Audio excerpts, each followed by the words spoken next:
Hola, ¿cómo están? Sean todas bienvenidas a esta sesión número 6 de su materia en Administración de Recursos Humanos. Bienvenidas a esta clase grabada y pues vamos a dar inicio. De hecho, ya nos encontramos en la recta final de esta asignatura. Ya solamente vamos a tener pues prácticamente 2 clases más y finalizamos. Y bueno, pues de acuerdo al avance dentro de nuestro temario, estamos ahorita en la parte de la tipología de las estrategias dentro del ámbito social. Ya hemos visto cómo es que se tiene que desempeñar recursos humanos, qué actividades tiene que realizar, el cómo lo tiene que realizar. Y pues hoy vamos a hablar acerca de este tema. Y como siempre en cada sesión les hablo de cuál es el objetivo para que ustedes lo visualicen, vean cómo vamos avanzando, hacia dónde queremos llegar y que ustedes puedan identificar si es que tenemos este logro. Si recuerdan, en la sesión pasada hablábamos justo de esta tipología de las estrategias en el ámbito social y nos enfocábamos en cuáles son los perfiles que al día de hoy ya se requieren dentro de recursos humanos, qué tipo de estrategias se tienen que generar, cuáles son estrategias específicas a generar en recursos humanos y también cuál es la conexión que tienen estas estrategias con la formulación de estrategias generales, que es el tema que vamos a ver hoy y que quiero centrarme en este punto porque es importante que ustedes conozcan qué estrategias puede realizar una empresa, no solo recursos humanos, sino una empresa como tal. Y bueno, pues quiero que también les pido que hagan este repaso de los temas, que hagan un reforzamiento de los temas vistos, que vuelvan a ver las clases grabadas, que se vuelvan a conectar a las clases en vivo, porque también ahí vemos también información valiosa porque vi que en este primer parcial sus calificaciones fueron bajas, además de que la entrega de tareas pues hubo muy baja entrega de tareas. Entonces también eso es importante porque estos temas, sobre todo cuando están dentro del área de recursos humanos, se van a dar cuenta lo importantes que se vuelven, o sea, se vuelven temas centrales y primordiales. Y siento que pues justo la carga de actividades, de trabajos, de tareas, no les han permitido ponerle pues toda la atención, ¿no? Entonces, sí las invito a que hagan un repaso, a que revisen nuevamente desde el video uno. He tratado de ser lo más clara posible, lo más concisa posible, y pues que ustedes lo puedan revisar y ver los temas. Y si tienen duda, no duden en las sesiones grabadas o de manera personal acercarse para que lo podamos revisar. Entonces, pues para cuando ustedes vean esta sesión, si es en el transcurso de esta última semana de abril, ya van a tener su calificación. Desafortunadamente no es tan alta, pero creo que lo importante es que entiendan los temas. Entonces, por ello las invito. Y por eso también es que cada sesión me gusta hacer un resumen de la clase anterior para que si hubo temas que no fueron del todo claros, si algo falló, si algo les faltó entender, o si en ese momento a lo mejor no fui demasiado clara, pues en estos repasos les pueda reforzar la información. Y si se acuerdan, en la sesión pasada hablábamos de los principales perfiles del área de recursos humanos, que al día de hoy ya no todo es monótono, administrativo, burocrático, ya no todo se trata de documentos, de contratar, inducción, de ¿no? Nóminas, ya hay perfiles distintos dentro de recursos humanos, ya hay conectores de personas, ya hay entrenadores, coach. Y sí, la administración de recursos humanos también se tiene que hacer porque es nuestro papel, pero ya nos podemos hacer o apoyar de softwares que se dedican al tema de automatizar nóminas, automatizar procesos de recursos humanos. Entonces, pues sí son muy recomendables que ustedes cuando se encuentren en esa posición las empiecen a utilizar. Entonces, pues esa es mi recomendación para ustedes. Y también si recuerdan, planteamos cuáles son las estrategias dentro del área de recursos humanos y vimos varios tipos de estrategias. Vimos estrategias para la retención del personal, estrategias para evitar la rotación, el cambio constante, pero también vimos estrategias de la gestión del talento. Y entre esas estrategias que hemos visto está la primera, que es el reclutamiento. Es una de las principales acciones que debe tener el proceso de gestión de talento, el control de las personas, ya que las acciones de reclutamiento tienen que ser lo más efectivas posible, porque esto nos va a obligar a diseñar una estrategia de employer branding, que es este acercamiento. Entonces, es muy importante que se realice de manera óptima. También hacer una adecuada incorporación. ¿Por qué? Porque esto permite a los nuevos ingresos que se conviertan en miembros productivos de la organización. Esto que le llamamos dentro de recursos humanos onboarding, que es como un acompañamiento, se tiene que hacer porque el nuevo colaborador no conoce nuestra empresa, el nuevo colaborador no sabe qué le espera estando dentro y tenemos que hacer este proceso lo más positivo posible. Entonces, siempre la incorporación del nuevo colaborador va a ser sumamente importante. Tenemos que generar un plan estratégico. El proceso de desarrollo e implementación de planes estratégicos y políticas de gestión del talento nos van a ayudar a conseguir las metas que se han planteado y que tenemos para la creación de la empresa. Entonces, este aspecto es relevante, sumamente relevante. Otra de las estrategias para una adecuada gestión de recursos humanos es hacer una evaluación de 360 grados, donde todos participan, todos hablan acerca de qué opinan de su jefe inmediato y la evaluación de 360 grados al final es una herramienta que poseen los líderes y que la tienen que utilizar para evaluar el desempeño del trabajo de sus compañeros, ¿no? Entonces ahí se evalúa al jefe inmediato, se hace una autoevaluación, un homólogo nos califica, un compañero nos califica y también si tenemos personal a cargo nos califica. Entonces, eso es sumamente relevante. Y también hacer el desarrollo del liderazgo, que el liderazgo empresarial hace referencia al conjunto de actividades que son intencionales y estas están orientadas a la consecución de objetivos en pro de mejorar la calidad de las habilidades. Entonces, también se busca que las actitudes de liderazgo de cada uno de los componentes de la organización se logren. Y el tema de desarrollo profesional, que es el proceso de establecer las metas y diseñar planes empresariales. Estos son los encargados de enlazar los objetivos con los logros particulares de cada uno de los miembros de la organización. Entonces, esto también ayuda mucho a hacer crecer a las personas que ya están dentro. Tenemos que apoyar a su desarrollo. Se tienen que generar programas de reconocimiento, que al final eso es una forma de identificar y motivar a las personas y a los equipos que intervienen dentro de una organización. Y estos van a contribuir a través de sus comportamientos, de sus acciones, pero también van a lograr con sus acciones el éxito de una organización. Y también entender cuáles son las competencias, que las competencias son esos comportamientos, esas características, habilidades y rasgos de personalidad que identifican a los mejores empleados, aquellos que tienen éxito y que van a llevar a la organización al éxito. Porque muchas veces nos enfocamos en las cosas malas que hacen, no nos enfocamos en lo bueno y no sacamos su mayor potencial. Entonces, eso es importante. Y también hacer una adecuada retención, que este es el esfuerzo sistemático que hace una persona y que está orientado a mantenerlo dentro de la empresa a los mejores profesionales. La retención del talento en la organización también se orienta a crear ese talento, a desarrollarlo y fomentar un ambiente de trabajo y de clima laboral favorable dentro de una cultura de alta retención. Entonces, ese aspecto también es sumamente relevante y necesario desarrollarlo. Y por eso es que yo les decía en la sesión pasada, al final, si nuestro perfil implica que hagamos cosas monótonas o burocráticas como los contratos, vacaciones, incidencias, permisos, faltas, nómina, por ejemplo, sí es necesario el control de entradas y salidas, sí es necesario, pero ya hay que digitalizarlo. Ya existen softwares dedicados a recursos humanos, por ejemplo, en Talia y Runa son plataformas que nos pueden ayudar. Y lo que hacen es que digitalizan y automatizan las tareas más burocráticas y permiten que el personal de recursos humanos pueda ahorrar tiempo y evitar errores humanos. Además de lo que va a hacer es que va a ayudar a facilitar la gestión entre el departamento y los trabajadores, así como generar una comunicación mucho más efectiva. Porque si yo ya quiero conocer mi recibo de nómina, no tengo que esperar a preguntarle a recursos humanos.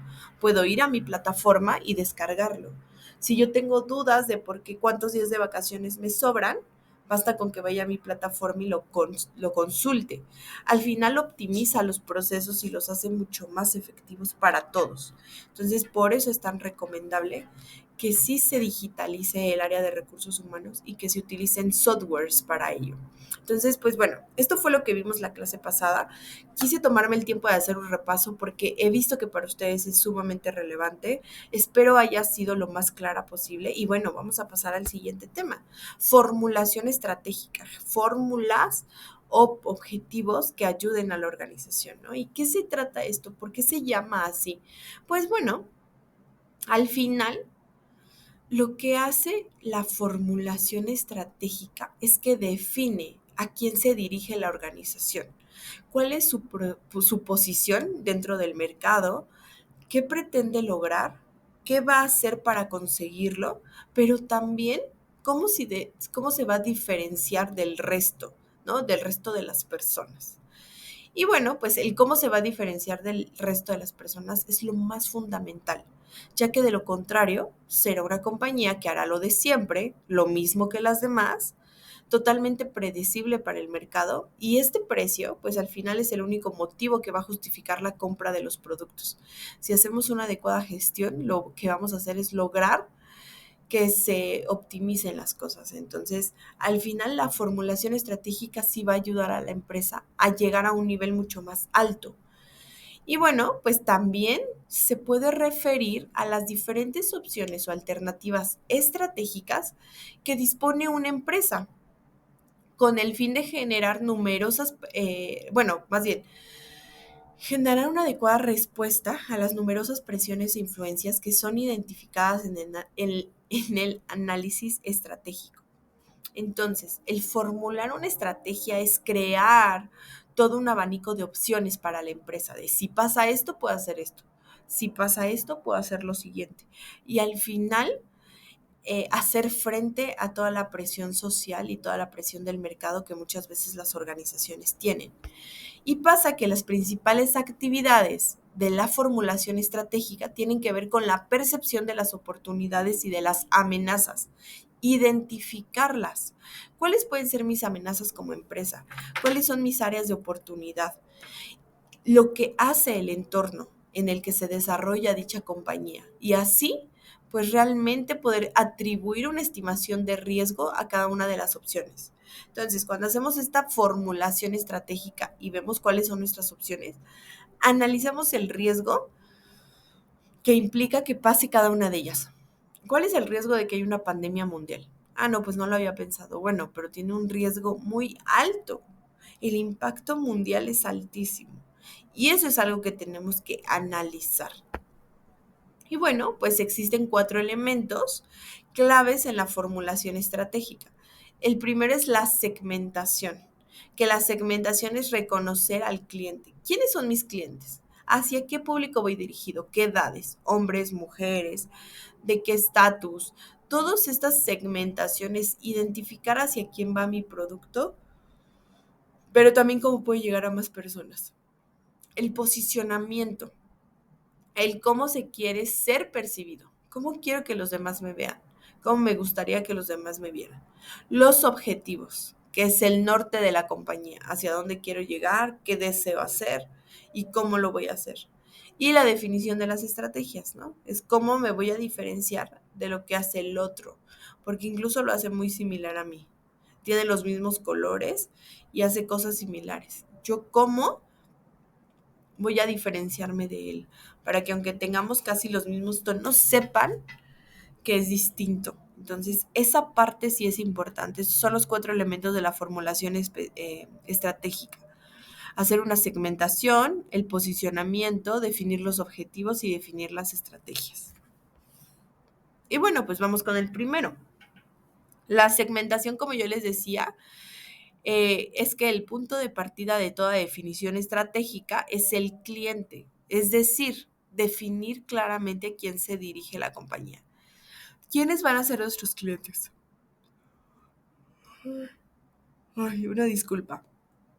Nuestros clientes van a ser niños, adultos, adolescentes, señores, divorciados.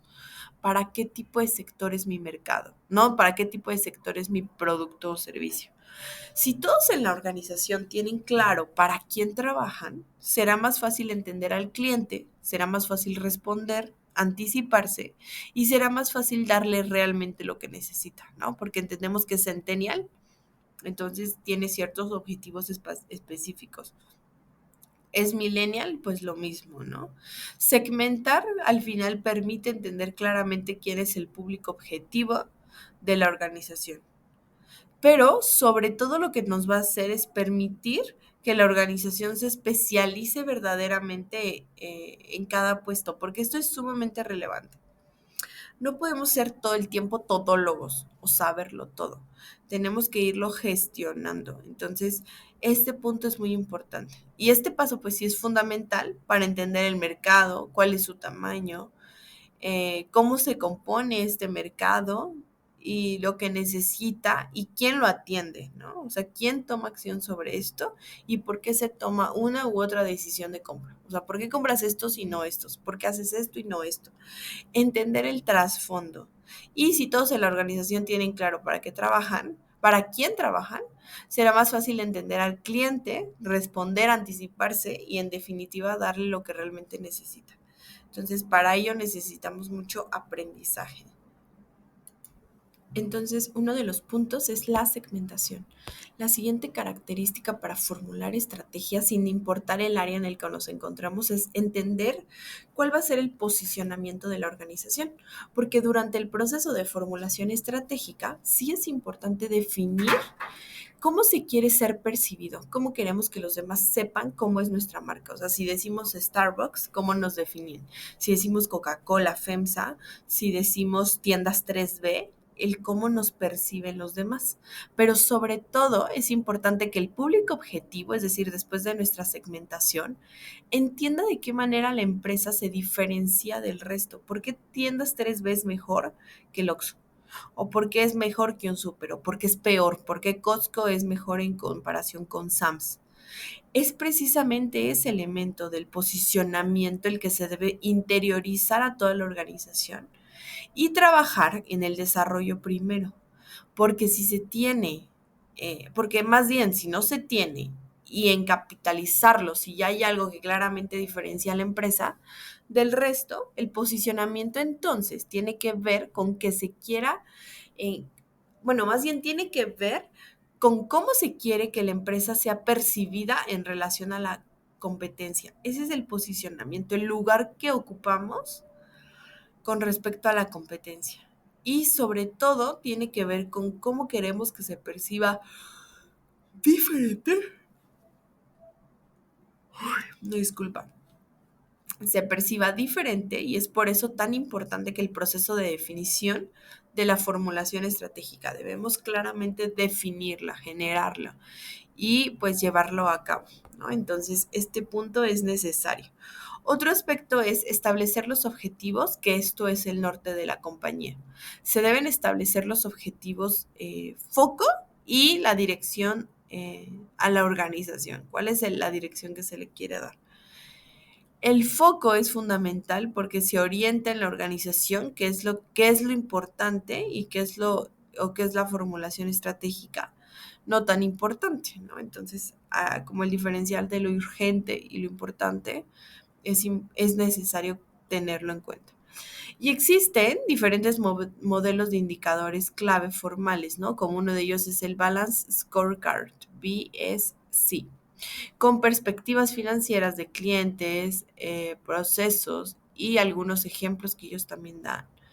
Y este modelo pues se originó a inicios de los 90 y su mayor parte fue crear conciencia en el mundo empresarial de contar con objetivos claros, que eso es sumamente necesario. Tenemos que garantizarlo. Entonces debemos tener claro, más bien debemos puntualizar que debemos tener claros los objetivos. Y justo les voy a enseñar una fórmula de cómo crear objetivos más adelante. Y bueno, pues al final entender que lo importante no es el modelo que se use o se deje de utilizar. Lo fundamental sí va a ser definir claramente lo que se quiere lograr, o sea, los objetivos de la empresa. Y que estos no necesariamente tienen que ser definidos dentro de las dimensiones como las BSC, ¿no? Que veíamos antes, sino que tiene que ver mucho con estos objetivos generales. Si la organización cuenta con 4 o 5 grandes objetivos, es más que suficiente para poder hacer un seguimiento del desempeño de la misma. Y un modelo cargado de objetivos no significa que sea sustentable, hace complicado su seguimiento y no enfoca a la empresa en lo más importante, que es precisamente lo que se debe medir al más alto nivel. Un modelo con 4 o 5 objetivos claros dará más dirección, enfocará a la compañía en lo más importante y al mismo tiempo señalará aquello que no es esencial y que no se debe hacer. Entonces, justo aquí les voy a mostrar ahorita cómo es que se tiene que hacer esto, ¿no? Y que viene la parte de los objetivos meta, que si recuerdan, lo dejamos de tarea y para algunas de ustedes fue complejo. Pues bueno, tenemos que entender cuál es la definición de las estrategias o cómo diferenciarlas. ¿Por qué? Porque las estrategias nos van a indicar qué va a hacer la organización para que se pueda diferenciar y para que pueda lograr sus objetivos. Y para definirlas se deben tener claro lo que se quiere lograr, a quién se dirige la compañía y sobre todo cómo se pretende diferenciarse del resto, ¿no? Ser diferente a lo que ya hace la competencia. Debe haber por lo menos una estrategia que construya esta ventaja competitiva sostenible en el tiempo y que permita a la compañía tal cual diferenciarse. Porque esto, si no existe algo que ya la diferencia a la empresa del resto, debe construirse una estrategia que la capitalice. Entonces, bueno, ya tengo estrategias que me hacen diferente, ahora solo voy a buscar la capitalización, ¿no? Que es obtener pues mejores ingresos. Y bueno, pues les voy a contar un poco acerca de la tarea que les había dejado para esta semana. Yo sé que para algunas de ustedes es muy complejo porque van iniciando, no han estado nunca en recursos humanos y que al inicio es difícil entender para qué sirve esto. O sea, esto que me está enseñando, ¿en qué lo aplico? Sí se aplica, de verdad que sí se aplica, porque cuando estamos dentro de una industria, dentro de una organización, todos estos planes, estrategias, procesos que se realicen son la clave para mejorar el área de recursos humanos. Entonces, ¿qué debemos hacer?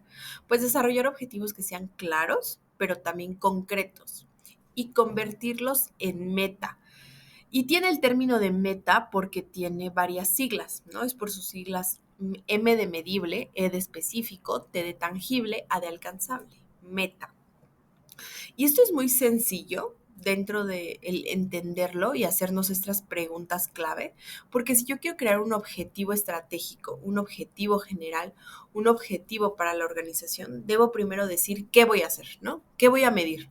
Ah, bueno, reducir en un 2% la rotación de personal. Eso es lo que voy a medir, que se reduzca 2%. Tiene que ser específico. Ok, ¿cómo vas a reducir la rotación un 2%? Bueno, ¿cómo? Pues creando un proceso de onboarding y acompañamiento para que no se vayan en la semana 1. ¿Por qué? Porque ustedes ya hicieron unas métricas. ¿Se acuerdan que una tarea previa a esto fue hacer unas métricas? Ya vi con mis métricas que cada 5 días se va un nuevo colaborador. Cada 5 días tengo una pérdida. ¿Por qué? Pues no lo sabía, pero estoy investigando. Entonces, el cómo es a través de un programa de onboarding que haga que las personas se queden. ¿Cuándo? Bueno, pues cada que ingrese una persona durante su primer semana o durante sus primeras 2 semanas, voy a hacer este onboarding, este acercamiento. ¿En dónde lo voy a hacer? Ah, bueno, pues lo voy a hacer en la empresa, ¿no? En las oficinas. ¿Y en cuánto tiempo voy a ver resultados? Ah, bueno, pues los resultados se van a ver al primer mes, que va a mantenerse, ¿no? Y él nos va a indicar. Entonces, si nosotros desarrollamos objetivos claros y concretos a través de esta metodología que se llama meta, lo que podemos hacer es objetivos más eficientes, más claros para todas las partes. Entonces, básicamente ese es el punto. Y por eso aquí les ponía un ejemplo, que si recuerdan se los mandé, donde nos habla de qué, cómo, cuándo, en dónde, en cuánto tiempo, ¿no? ¿Por qué debemos hacerlo de esta manera y qué beneficios vamos a tener, ¿no? Entonces es importante que lo consideremos. Y en el punto de medible, ¿qué? Pues, ¿qué queremos hacer? Perfeccionar técnicas y habilidades para generar una eficiente vinculación con la industria de este gerente de vinculación, ¿no? ¿Cómo? ¿Cómo voy a hacer que perfeccione técnicas y habilidades? Bueno, pues a través de un taller donde se aborden las técnicas más usuales de ventas. Ok, ¿cuándo? Pues durante la segunda semana de ingreso al centro, ¿no? Durante su semana de ingreso. ¿En dónde? Pues bueno, puede ser en una consultoría que tenga convenio con el centro o dentro de la organización. Depende mucho de lo que encuentre. ¿Y en cuánto tiempo? ¿Cuánto tiempo me va a llevar este taller? Pues este taller, la duración va a ser de 2 semanas. Entonces, de esta manera yo creo un objetivo, que en este caso es un objetivo de capacitación, pero creo un objetivo claro, específico, medible, tangible, y que ya no va a haber duda para los demás de lo que estoy haciendo. Va a dejar claro a los demás lo que estamos haciendo y no va a generar dudas, porque eso es lo que muchas veces pasa, generamos dudas en el otro y dicen, oye, qué raro, ¿por qué está haciendo esto? Yo no entiendo. Y eso nos pasa, ¿no? Que generamos dudas en las personas que están a nuestro alrededor. Entonces, pues bueno, hacerlo de esta manera, a través de esta metodología meta, hace que sea mucho más claro, más específico y mucho más real. Y bueno, también tenemos que entender que la formulación de la estrategia parte del establecimiento, pero también de la revisión de la misión, de la visión y de los valores de la organización, ¿no? Y esto, pues, por parte de la alta dirección, que son las personas encargadas de esta actividad. Y la misión, ¿qué pasa con la misión? Ya conocemos qué es la misión, ya lo hicimos en sesiones pasadas, pero la misión en sí es una declaración en la que se describe el propósito o razón de ser de la organización, mientras que la visión es lo que la organización pretende alcanzar a largo plazo. O sea, ya te dije qué quiero hacer, qué hago, pero hasta en cuánto tiempo voy a crecer. También tenemos que tomar en cuenta los valores y principios éticos, ¿no? Porque esto al final va a construir la base sobre la que asentaremos la cultura de la organización, que ahorita vamos a hablar un poco del tema de la cultura. Y también a partir de estas declaraciones de misión, visión, valores, la dirección también podría establecer eh, la dirección va a establecer las que constituirán cuáles son las metas de la organización y que en general consistirán en objetivos referentes de rentabilidad, tasa de crecimiento, cuota de mercado o posición competitiva. O sea, al final estos datos no siempre los conocemos y es importante que los conozcamos, que sepamos hacia dónde vamos a llegar. Entonces, ahí el punto relevante, ¿no? Que podamos entenderlo. Y bueno, pues los objetivos tienen que ver con las metas que pueden ser a corto plazo, mediano o largo plazo, ¿no? Y aunque lo más normal es que se indiquen los objetivos plurianuales, ¿no? Que cada año estemos renovándolos. Y bueno, dentro de esta formulación, de este proceso de la formulación estratégica, el proceso de la formulación de la estrategia no va a terminar con el establecimiento solo de las metas, sino que debe determinar cómo alcanzarlas a partir de la posición actual de la organización, es decir, hablar del cómo. Dicha posición se determinará recogiendo más bien información sobre el entorno de la organización, los grupos de interés, información sobre la información interna. Entonces, todo esto cuenta. Entonces, bueno, también esta parte de entender cómo es este establecimiento de metas es importante. ¿Por qué? Porque al entender cuál es la posición actual de la organización, esa posición se determinará, pues recogiendo información sobre el entorno de la organización, quiénes son los grupos de interés, la información sobre la situación interna de la organización y sus resultados, es decir, cómo le ha ido a la empresa. Todos esos datos se tienen que recabar. Y la fuente de información externa más importante para la organización al final son sus clientes. Así, la dirección deberá contar con datos precisos sobre sus clientes actuales, encuestas de satisfacción, buzón de quejas y sugerencias, todos estos para conocer cuáles son sus requerimientos y sus expectativas, así como su nivel de satisfacción con los productos o servicios que la organización ofrece. Esto es fundamental, obtener información de quienes están afuera, es decir, nuestros clientes. Un medio que es muy eficaz para la obtención de información proveniente de clientes es mediante encuestas, como les decía, las encuestas de satisfacción o las encuestas a clientes sí se deben hacer periódicamente y deben contener una serie de preguntas de manera que se obtenga toda la información que se necesita, ¿no? Que realmente obtengamos los datos que requerimos y que esta información sea relevante para la organización. Y bueno, pues hay 5 pasos para hacerlo. Son importantes los datos relativos a clientes potenciales. Todos los datos que tengamos respecto a nuestros clientes es importante mantenerla. Esta información se puede obtener a través de otras conversaciones que han sido mantenidas con otras empresas que estuvieron en contacto con nuestra organización para establecer un acuerdo de negocio dando informes sectoriales y de coyuntura, ¿no? Que nos permitan tomar decisiones. Esto es sumamente importante. Y otra parte es que la información procedente de las alianzas, es decir, de nuestros partners, deben ser tenidas en cuenta para la elaboración de la política y de la estrategia. Debemos reconocer cuáles son los planes estratégicos y las previsiones respecto a la evolución de la actividad. O sea, hacia dónde quieren llevar nuestra actividad, nuestro puesto, nuestro hacer del día a día.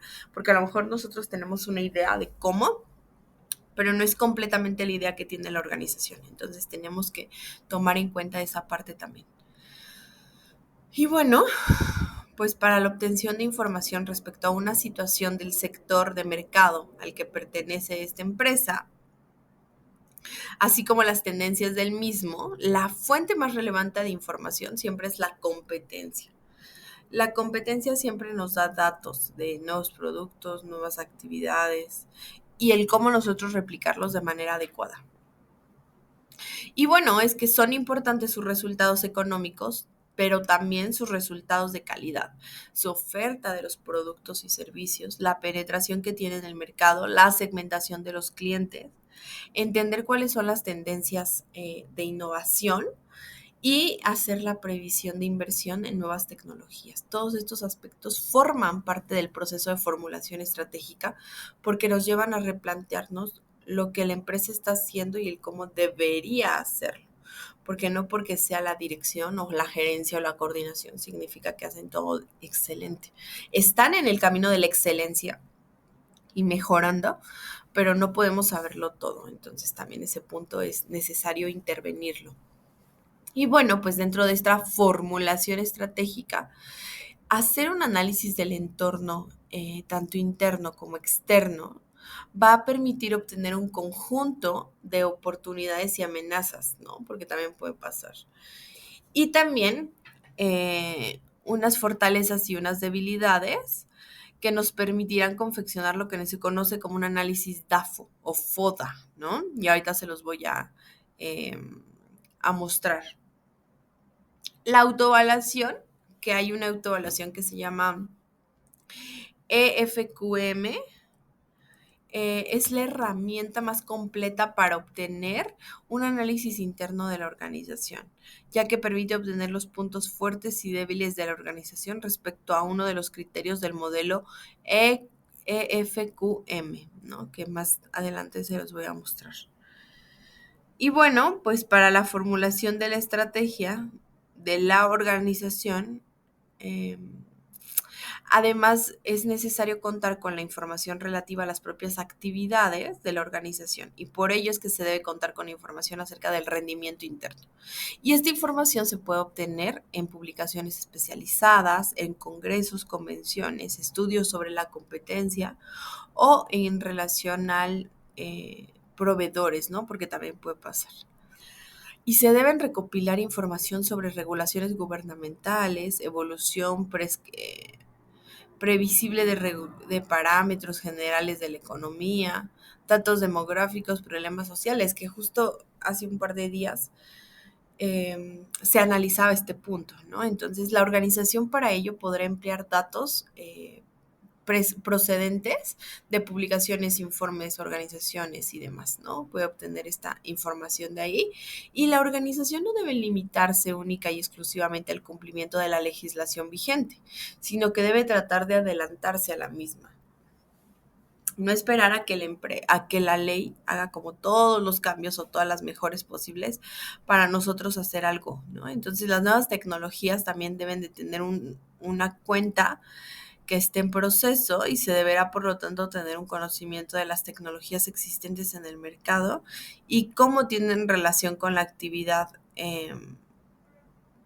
desarrollada. Entonces, este aspecto también es importante. El tema de formulación estratégica, ¿no? Que es fundamental contar con información sobre el entorno social y legal de la organización. Entonces, estos aspectos al entender el entorno social y legal de la organización nos van a ayudar, que es decir, que se debe recopilar información sobre regulación gubernamental, datos demográficos, problemas sociales, tenemos que hacer una autoevaluación de la organización y también no debemos limitarnos única y exclusivamente al cumplimiento legislativo vigente, ¿no? Sino realmente ir más allá y garantizar mejores opciones para las organizaciones. Entonces, esta información pues puede obtenerse de publicaciones especializadas en congresos, convenciones, estudios sobre la competencia, la relación con los proveedores y toda la información que obtengamos de la organización nos va a ayudar a entender el cómo hacer las actividades. Entonces, pues ese es el punto. Y también algo que es sumamente importante es hacer un análisis, que el análisis DAFO, FODA, ¿no? También depende de cómo le querramos llamar, lo que hace es que es una herramienta de planificación que va a permitir resumir en un formato simple los resultados del análisis del entorno interno, pero también externo. Entonces, nos permite evaluar las debilidades, las amenazas, las fortalezas y las oportunidades de la organización.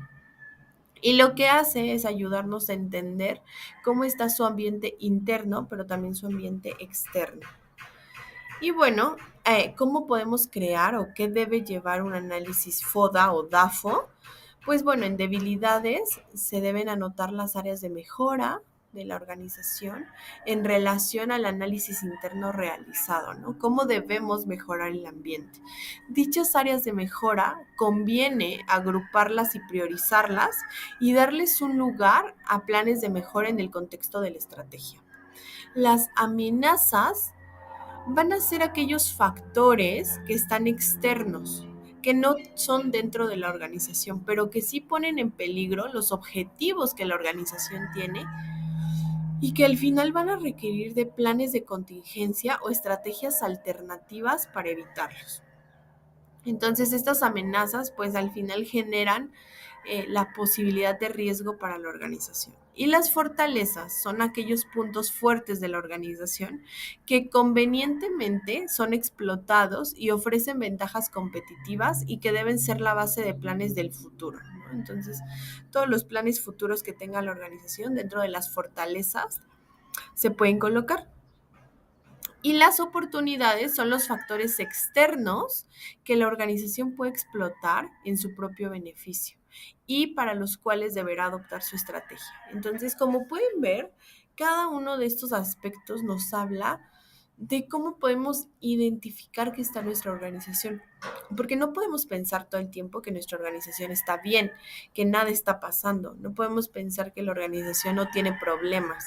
Más bien tenemos que identificar cuáles son las debilidades, esas áreas de mejora, esas cosas que podríamos hacer mejor de la que ya lo hacemos.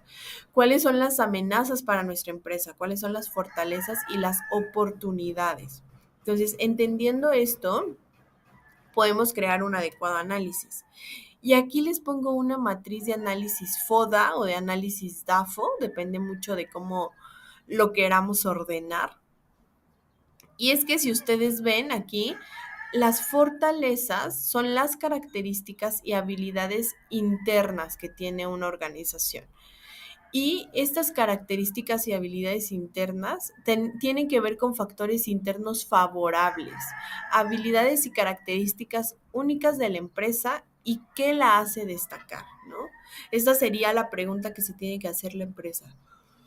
¿Qué me hace destacar? ¿Qué me hace ser mejor como empresa? Las oportunidades son características y habilidades externas, es decir, factores internos favorables, pero también dificultades del entorno de la empresa. Y la pregunta que se tiene que hacer la organización es, ¿qué nos diferencia como empresa de la competencia? ¿Qué nos hace diferente de la competencia y qué podemos utilizar? Las debilidades son dificultades y limitaciones internas, que son factores internos desfavorables, carencias y limitaciones internas. Y aquí la pregunta que se tiene que hacer la empresa es, ¿qué podemos mejorar? ¿Cómo puedo hacer mejor las actividades que al día de hoy ya realizo? ¿No? ¿Cómo poderlo hacer de una manera mucho más efectiva? Y las amenazas, que las amenazas se convierten en dificultades y limitaciones externas, que son factores externos desfavorables.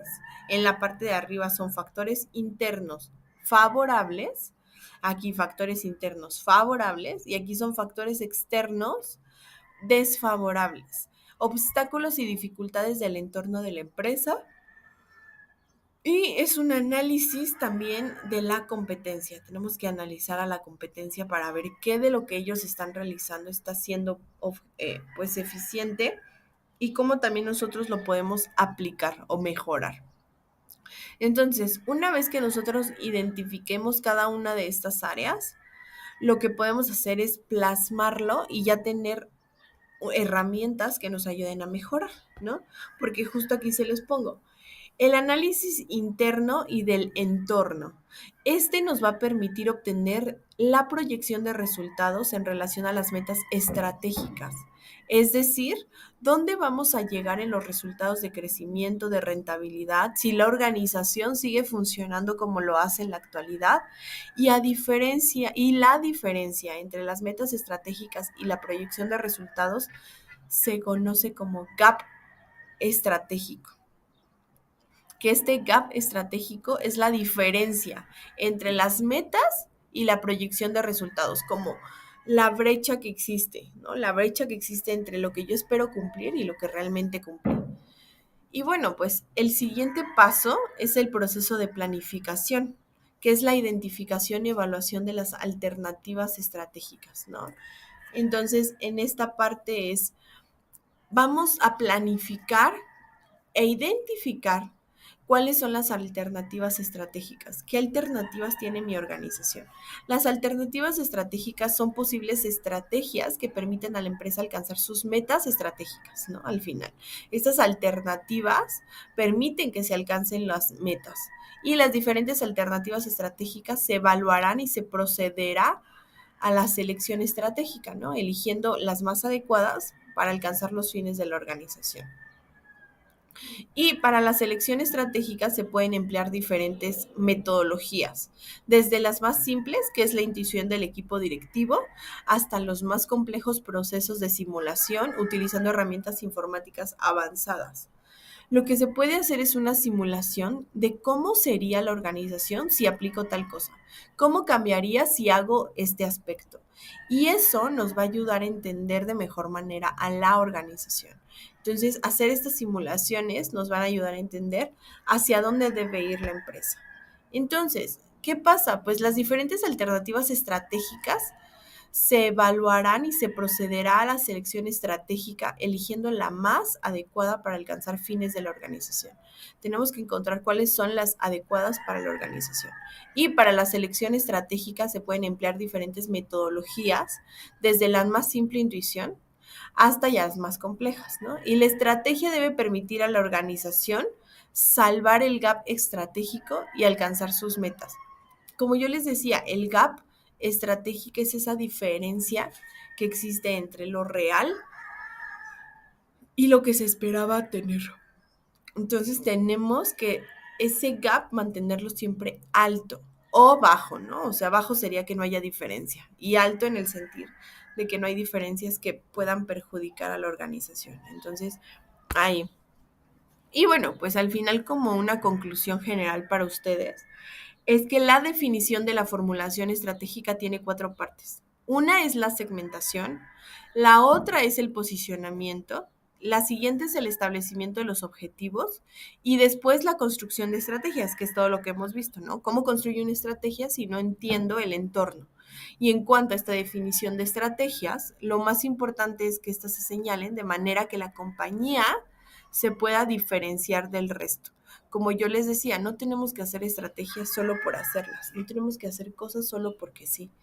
Si lo vamos a hacer, tenemos que entender el para qué y cómo esto que estamos haciendo va a mejorar a la empresa. Entonces, pues esa es como eh, mi recomendación para ustedes, que si ustedes van a definir, construir, elaborar estrategias, lo hagan entendiendo que la organización necesitamos llevarla a un siguiente nivel, ¿no? Que este análisis tiene que beneficiar a la cultura. Y por eso es que aquí les hablo de cuáles son los niveles de análisis del comportamiento organizacional. Tenemos que analizar cómo está siendo el comportamiento de la empresa, cómo se están moviendo dentro de la organización y qué podemos hacer para mejorar. Entonces, existen diferentes niveles de comportamiento organizacional. Existen variables independientes del comportamiento organizacional, pero también variables dependientes, que estas las podemos analizar a través de un análisis FODA e identificar si estas se han vuelto en fortalezas, en debilidades, en amenazas o si son algo favorable para la organización, ¿no? Oportunidades. Entonces, las variables independientes del comportamiento organizacional son 3 variables y estas están sujetas al análisis, que es el sistema de la organización como un todo, o sea, toda la empresa, todo el entorno, los grupos de personas que interactúan y los individuos, ¿no? Que los individuos son los colaboradores. Y también debemos analizar las variables dependientes, que es la interacción de las variables independientes del comportamiento que van a determinar la forma de estas variables, ¿no? Entonces, el cómo se comportan las variables independientes determinan cómo se comportan las variables dependientes. Y el modelo del comportamiento organizacional incluye aquellas variables dependientes que son principales indicadores que se pretenden evaluar y medir, ¿no? Es aquello que queremos medir. Y las variables independientes condicionan el comportamiento organizacional y dan forma a las variables dependientes, ¿no?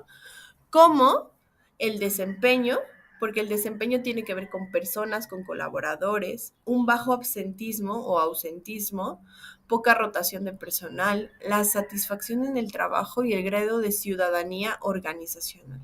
Entonces, mucho depende de cómo se muevan las variables internas para cómo moveremos las variables externas. Y existen diferentes niveles del comportamiento organizacional. Como les decía, la primera es la variable a nivel de sistema organizacional. Son aquellas que encontramos en la organización como un todo, ¿no?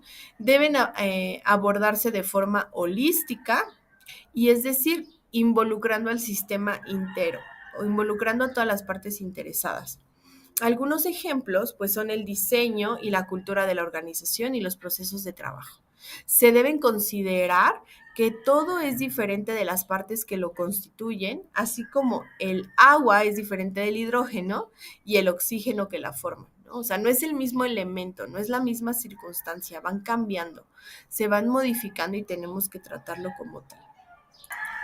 Y pasaremos con las variables a nivel grupal, ¿no? ¿Cuáles son las variables del grupo, de las áreas, de los departamentos? Son aquellas que se observan en el comportamiento del grupo, es decir, cuando las personas trabajan en equipo. Y el comportamiento del grupo es diferente del de cada uno de los integrantes. Aunque todos pertenezcamos al área de finanzas, no todos vamos a actuar de la misma manera. Aunque todos pertenezcamos al área de recursos humanos, no todos vamos a actuar de la misma manera porque hay cosas diferentes que nos muevan como humanos. Entonces, las variables a nivel grupal se enfocan en analizar el comportamiento de las personas cuando están trabajando en equipo, cuando están trabajando en pares, en cómo se relacionan. Eso es lo que va a analizar esta parte. Y también existen variables a nivel individual, que son aquellas que se derivan de las características de las personas que trabajan en la organización, ¿no? Como la personalidad, la historia personal, el grado de estudios, las competencias, los valores, las actitudes, sin dejar a un lado aspectos que también tienen que ver como la percepción, la toma individual de decisiones, el aprendizaje y la motivación. Entonces, si se dan cuenta, estas características de cada uno de nosotros, nuestra historia, nuestra personal, nuestro grado de estudios, impactan a nivel grupal, pero también impactan a nivel organizacional. Y no todos nos vamos a comportar de la misma manera. Entonces, cuando las personas ingresan a una organización, al final ya poseen características individuales que van a influir en el comportamiento organizacional y el cómo éste influye en ellos. Entonces, esto ya es un punto muy importante. Ahí es donde nosotros tenemos que entender en qué nivel está, qué debemos identificar en cada uno y cómo gestionarlo. Y bueno, cuando estas son las tres niveles independientes del comportamiento organizacional. Esta es la parte de nivel independiente, pero ahora vamos a ir a la parte de variables dependientes de la organización, ¿no? Que uno de ellos, si se los mostraba hace un par de minutos, un segundo, se los mostraba hace un par de minutos, es las variables dependientes, que estas tal cual tienen que ver con las independientes, dependen de ellas. Una es el desempeño, que es la manera en que las personas cumplen sus funciones, sus actividades y sus obligaciones. Y el desempeño individual afecta al del grupo y este condiciona a la organización. Un desempeño excelente va a facilitar el éxito de la organización, mientras que uno mediocre pues no va a agregar valor, ¿no? Entonces, el desempeño de los individuos, de los grupos y de la organización tiene una enorme influencia en el comportamiento organizacional. Entonces, tenemos que entender que un desempeño, cuando es factible o es favorable, facilita el éxito de una organización. Otro aspecto es el compromiso, que el compromiso con la organización reduce el ausentismo y por lo tanto incrementa la disponibilidad de la fuerza de trabajo. El ausentismo se refiere al número de personas que faltan a trabajar con frecuencia y los motivos por qué lo hacen, ¿no? Y la cantidad de tiempo de trabajo perdido por dicha causa. Entonces, en general, el ausentismo causa interrupción en el trabajo, pérdida de producción y enormes perjuicios para llegar a la paralización total o parcial de una empresa. Y es que sí pasa, hay empresas que debido a la constante falta de sus colaboradores pueden llegar a una paralización total. Entonces tenemos que cuidar este aspecto, ya que ninguna organización puede operar normalmente ni alcanzar sus objetivos si las personas no se presentan con regularidad al trabajo, porque yo ya tengo una planeación acorde a la cantidad de personas que están en ciertas áreas, ¿no? Tengo 2 personas en contabilidad, porque eso para mí es importante. Tengo 3 personas en producción. Y si ellos no hacen su trabajo, a mí como organización me puede afectar. Entonces, ahí es donde nosotros tenemos que garantizar este apoyo. El siguiente aspecto es la fidelidad. Significa que la fidelidad a la organización contribuye a reducir la rotación de personal. Si se acuerdan, habíamos estado viendo métricas acerca de recursos humanos y hablábamos de estas métricas que son favorables para la organización. Es decir, el flujo constante de salidas, ya sea renuncias o despidos, y entradas, admisiones, nuevos ingresos de personas a la organización o el ingreso de personas para compensar la salida de integrantes de la organización. Entonces, la rotación es este cambio constante, van literal rotando, cambiando. Tú sales, yo entro, tú sales. Van entrando y saliendo personas y al final esto genera un desbalance porque el tiempo en que lo capacito, el tiempo que gasto en pagar un finiquito, todo lo que implica, al final puede mermar a la organización. La rotación puede ser voluntaria cuando la persona decide separarse de la empresa o involuntaria, cuando es la empresa quien decide despedir a una persona, y sea por reducción de personal o por desempeño ineficiente, ¿no? No funcionó de manera adecuada en la organización, no hizo su trabajo de la manera más adecuada, entonces decido como organización rescindir su contrato. Y al final, desafortunadamente, el aumento de la rotación implica un incremento en los costos de admisión, en el reclutamiento, en la selección, en la capacitación y también los costos de separación, ¿no? Como indemnizaciones, anticipos de días festivos y pagos de vacaciones. O sea, al final que una persona se vaya, sí implica un gasto para la organización y ese gasto lo tiene que absorber la empresa. Entonces, la fidelidad, garantizar la fidelidad de nuestros colaboradores, nos va a beneficiar también como empresa porque los gastos se van a reducir.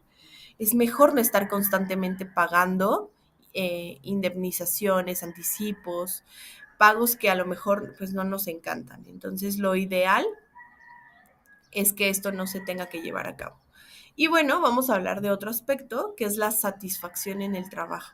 La satisfacción en el trabajo se define o tiene mucho que ver con la calidad de vida en el trabajo, el cómo yo me siento, y se refiere a cómo se siente la persona dentro de una organización. Se trata de la actitud de las personas frente a la función de la organización, el cómo se sienten frente a cómo trabaja la empresa, cómo se sienten frente a la empresa. Y el grado de satisfacción en el trabajo ayuda a atraer a talentos y a retenerlos, ayuda a mantener un clima organizacional saludable y a motivar a las personas a conquistar su propio compromiso. Entonces, estos aspectos ayudan a la organización a tener personas más satisfechas, pero también más comprometidas, que les gusta lo que hacen en la organización y que en su actitud lo demuestran. Entonces, eso es sumamente importante. Otro aspecto es la ciudadanía organizacional, que la ciudadanía organizacional significa el grado en que una persona goza de un conjunto de derechos civiles y políticos dentro de una comunidad política o social determinada. Y la ciudadanía organizacional se expresa en un comportamiento individual que va más allá de los deberes y las exigencias diarias, ¿no? Que cumple con lo que se le pide más allá de su trabajo, de su puesto, y permite mejorar sustancialmente la eficacia de la organización. Tiene repercusiones, pero que son saludables, como la fidelidad, el compromiso de las personas y con los objetivos de la organización, con las reglas, con los reglamentos, y al final genera una iniciativa personal que trasciende de lo requerido, ¿no? Con un deseo de ayudar, de contribuir, que va más allá de los deberes del trabajo, como el voluntariado y la excelencia en el desempeño.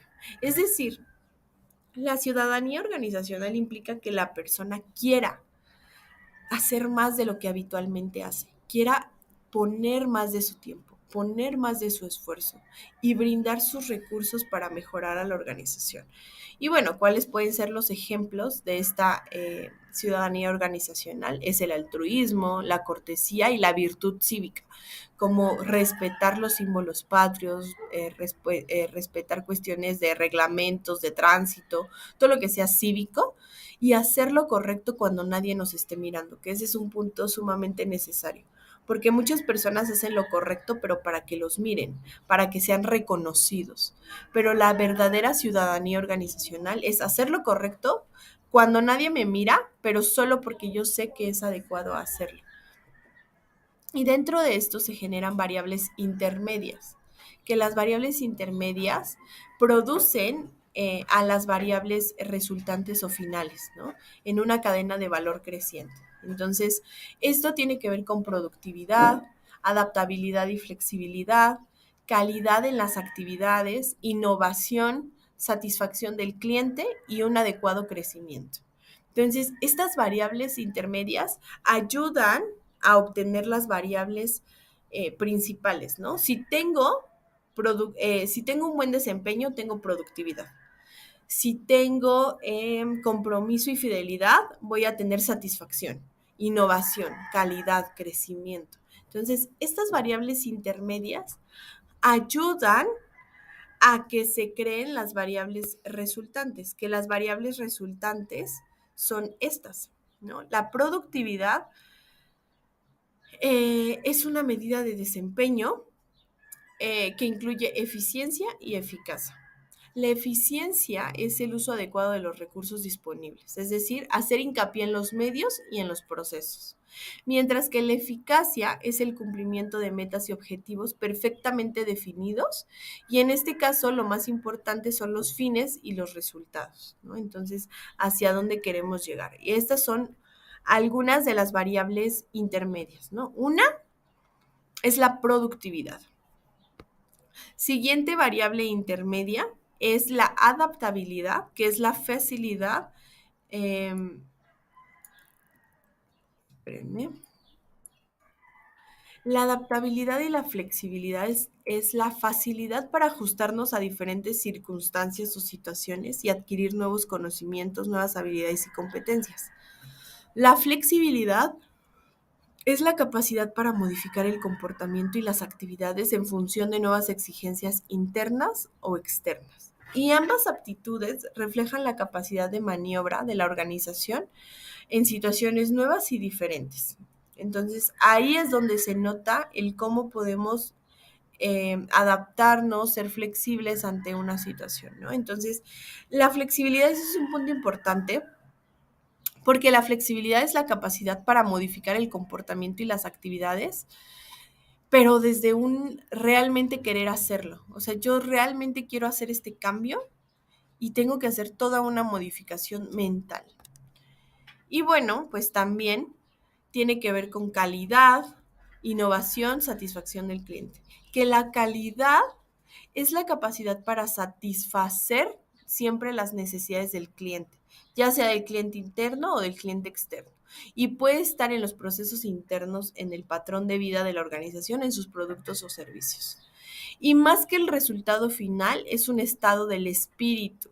Es básicamente cualitativa, al contrario de la productividad, que es cuantitativa, ¿no? Y la innovación es la capacidad de la organización para crear algo completamente nuevo y diferente. Innovar mediante el desarrollo de productos o servicios, métodos y procesos significa ser líderes. Entonces, la satisfacción del cliente al final constituye un importante indicador del éxito de la organización y es la capacidad de la organización para cumplir con las expectativas y aspiraciones del cliente, ya sea de manera interna y externa, y ofrecer una atención que sea esmerada y confiable. Entonces, estos son los aspectos que van a ayudar a la organización a llegar al éxito, ¿no? A lograr las estrategias establecidas, a lograr sus proyecciones. Entonces, estas variables intermedias ayudan a la organización, ¿no? Entonces, ¿cuáles son nuestras variables intermedias? Que aquí se las ponía: la productividad, la adaptabilidad y la flexibilidad, la calidad, la innovación, la satisfacción del cliente, que al final esto nos va a llevar al crecimiento de la organización. Y bueno, pues el conocimiento del comportamiento organizacional es de suma importancia para quien desee trabajar, administrar e invertir en las organizaciones o simplemente interactuar con ellas. Además, el comportamiento organizacional afronta desafíos importantes, como las rápidas y constantes transformaciones del mundo, en el ambiente de negocios, en las características de la fuerza de trabajo, en las expectativas de los clientes y sobre todo en los consumidores finales. Entonces, en las propias organizaciones, en el comportamiento de los directivos y gerentes, tenemos que analizar este aspecto.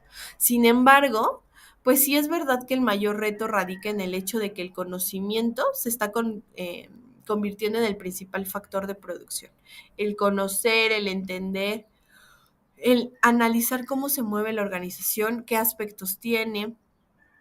Y también este conocimiento nos puede ayudar a redefinir lo que habíamos visto. Entonces, si yo les hago un muy breve resumen, un momento, para ver el tema de cómo vamos avanzando, al final tenemos que empezar a crear esta formulación estratégica, ¿no? Formular de una manera adecuada, analizar de una manera adecuada la organización, analizarla, analizar qué aspectos pueden ayudar a mejorar para después medir los niveles del comportamiento. Que estos niveles de comportamiento pueden ser variables independientes, variables dependientes, pero que al unirse todos estos aspectos, al unir estas situaciones, lo que podemos hacer es mejorar a la organización. Entonces, por eso es importante entenderlas, ver hacia dónde tenemos que llevarlas. ¿Por qué? Porque el desempeño, el bajo ausentismo, la poca rotación, la satisfacción laboral y el grado de ciudadanía organizacional nos van a ayudar a entender qué nivel tiene mi empresa, hasta dónde la puedo llevar, hasta dónde puede llegar, cómo la puedo hacer mejor, cómo puedo ayudar a mi organización a que sea mucho mejor en muchos sentidos y beneficiarla. Entonces, justo es el punto al que yo quiero que lleguemos. Y bueno, pues al final tenemos que entender que la organización no se mueve por sí sola, que nosotros tenemos que apoyar a la organización a moverse. Entonces, les dejo este tema para su reflexión. Les agradezco mucho su atención y nos vemos en la siguiente sesión.